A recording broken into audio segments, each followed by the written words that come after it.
while the electricity minister has been giving weekly updates on the country's energy action plan, the Electricity Regulation Amendment Bill is yet to be tabled in Parliament. This draft bill is seen as key to electricity reform in this country, as it's meant to align South Africa with international best practices and provide a licensing framework for power generation, transmission, distribution and trading. Let's get a sense around why there seems to be a lot of delays around this draft bill with OUTA's parliamentary and energy advisor, Liz McDaid, who joins us via our video link this morning. Lovely to see you, Liz. Thanks very much indeed for making time for Newzroom Afrika this Sunday morning.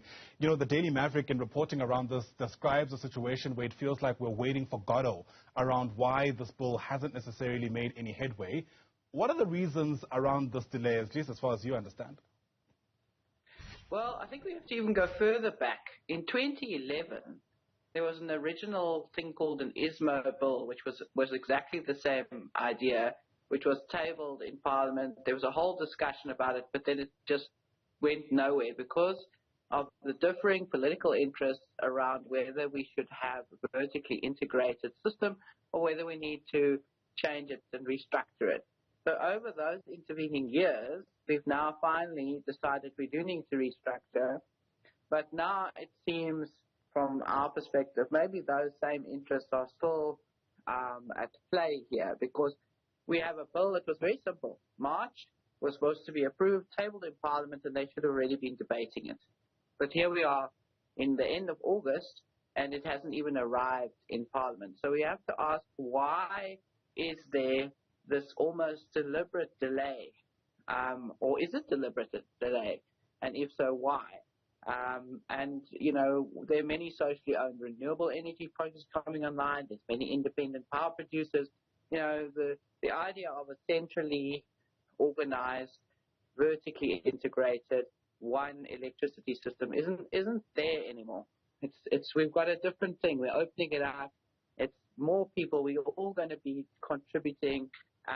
And so things have to change. And what we need to see is action happening now. And it's basically all eyes on Parliament now. Are they going to just roll over and say we can't do this?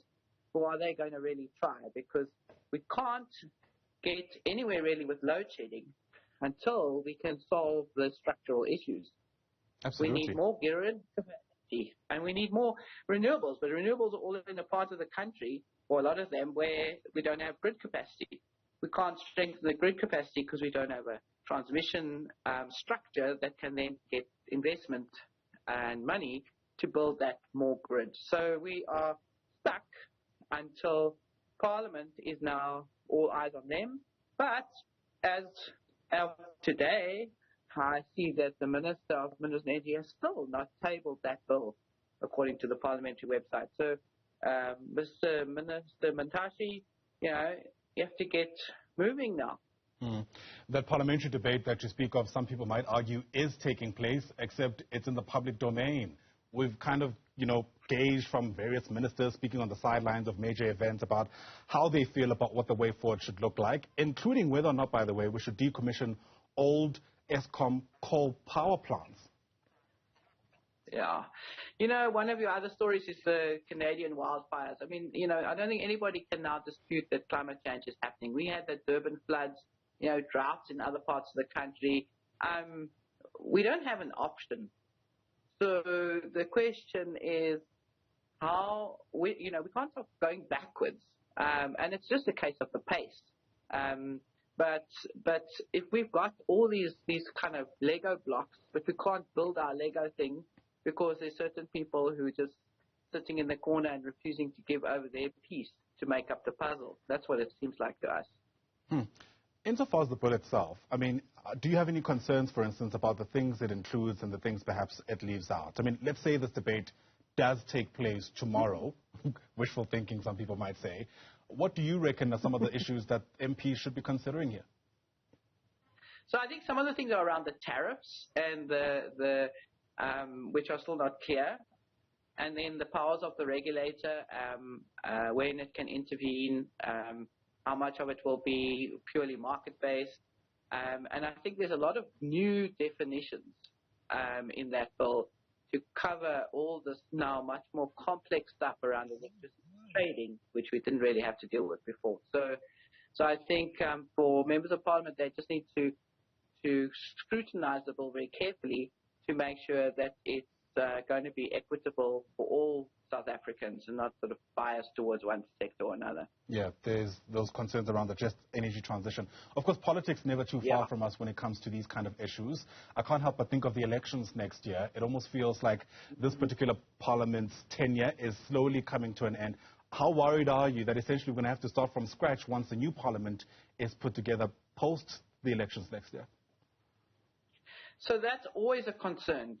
And Parliament, I mean, I really do believe that if this Parliament is serious about acting in the public interest, then, for instance, they were saying they've got other bills on the table. Well, maybe they must shuffle the other bills and put this one up front, because this is the priority. So, I mean, either you can sit there as a politician in Parliament and just do nothing in a sense of wait for somebody to tell you, or you can be proactive and say, okay, we decide this is the most important thing. So, you know, Minister, where is it?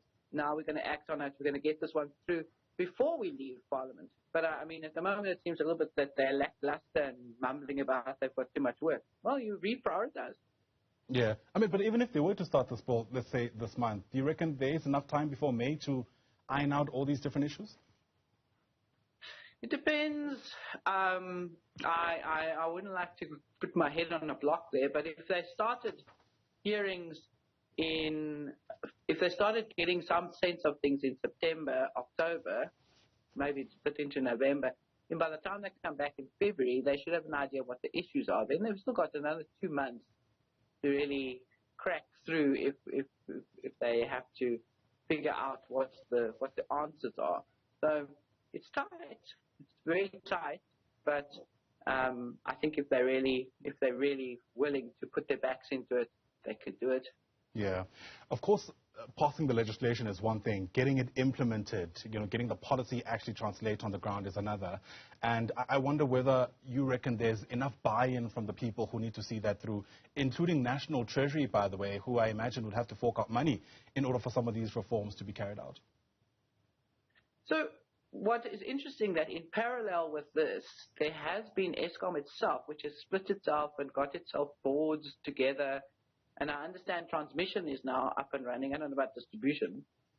So in parallel, I think there has been a process of restructuring within Eskom itself. So once the legislation has passed by Parliament, gets to the President's desk, gets signed into law, then it should be a fairly quick process to get things going. So I think there have been a number of parallel processes. For example, some of that 8.5 billion is supposed to be going into the grid. And now that's stuck as well, because obviously nobody's going to give money without there being a very clear legislation and institutional framework. So the Treasury is also probably a little bit stuck at this point. Sure. Outside of the things we've already discussed around the possible delays, I wonder to what extent you reckon part of the halting of this process actually has to do with an ideological sort of differences that exist among the different players here. In other words, to what extent is this an ideological issue more than anything else? I believe it is. I think it's, and I think there's some genuine concerns. I mean, unfortunately, the whole transition hasn't been dealt with as in one. Everybody pulling the same way. There's been those debates.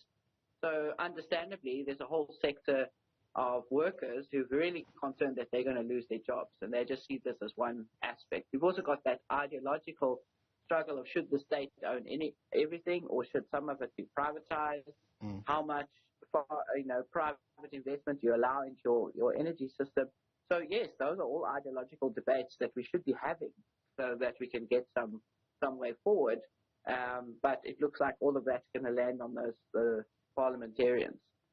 It's an important story. Thanks for helping us highlight it for some of our viewers on this Sunday. I really do appreciate your time. Liz McDaid, once again, is OUTA's Parliamentary and Energy Advisor. Liz, thanks very much indeed.